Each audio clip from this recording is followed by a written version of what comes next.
Nung kayo ni Vic naghiwalay, did you do a conversation with the children? No, it was the other way around because, well, masakit mang isipin at balik-balikan yun, but it was the other way around because the kids started noticing na how come Papa's not coming home?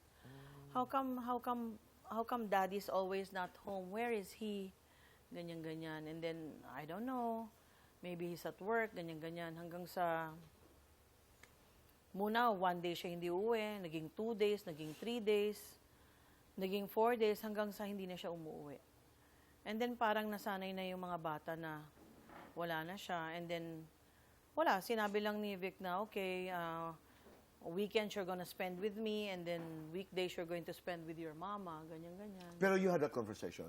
You had that agreement na, okay, akin ang weekend, sa iyo yung mga bata. Kami lang ni Vic yun. Kayo lang dalawa. Sa mga bata, hindi mo na ipinaliwanag kung bakit kayo Well, naghiwalay. at one time sinabi ko, and I remember we were in the set of one movie we were doing, and nagkaiyakan kami na, you know, of course, I wish that we could spend more time with Daddy, but I think, you know, we're going through some challenges.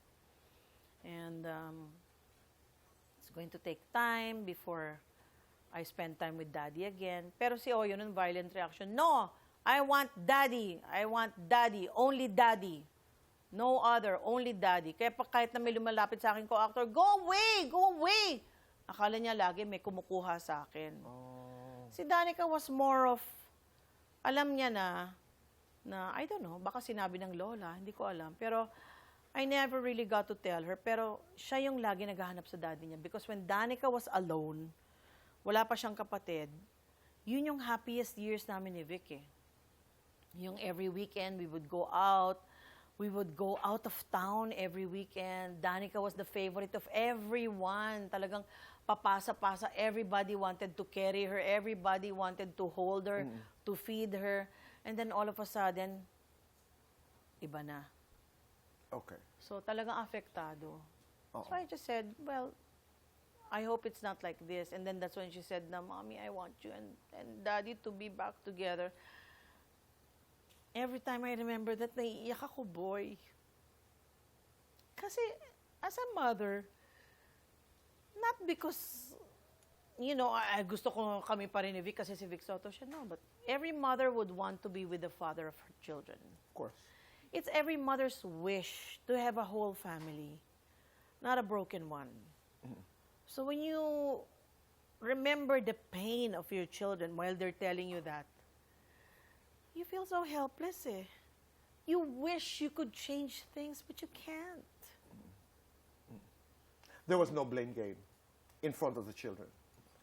No. Hindi kayo nag-away sa harap ng mga bata? Never. Kami ni Vic, never. Actually, nagulat nga yung mga bata. How come you're not together anymore? I never heard you and Daddy fight. Kasi we never fight in front of the kids. Oh. We never fight in front of the kids, and I never badmouthed their dad to the children. Never. Kaya napakaganda ng relasyon ng mga anak mo sa kanilang tatay. Never ko siya siniraan sa mga anak niya. And I'd always say, you will only have one dad, and that's your dad, and you have to respect him.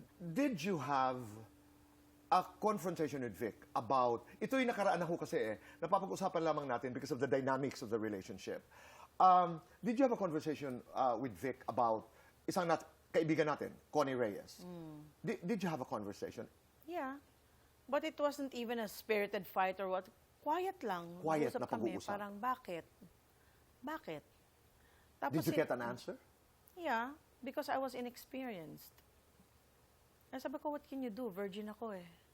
I mean, what? You want me to read all the books? I mean, you want to play games? Show me how.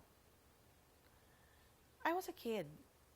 I didn't know much. Parang yun ang sinabi niya sa aking sagot. Para lang matapos yung narrative na yun, how did the reconciliation, how did the friendship, how did the forgiveness happen? Oh, wow. It took a lot of time. Until the point na Danica was telling me, alam mo, Mommy, you're so bitter. I wish you would really let go because you're so bitter. Kasi parang every waking moment, if there's a little opportunity, I would, you know, like when I felt sad and alone and I was having a hard time with the kids, like when we're transferring houses and all these things. You would rant. I would rant. Kasi, di ba, parang ang bata-bata ko, I should have a man with me. Ang ganda-ganda ko. Parang I'm so pretty. Parang Sikat na why? sikat ako. No, because... Di ba, parang I'm up there and parang what? Are you serious?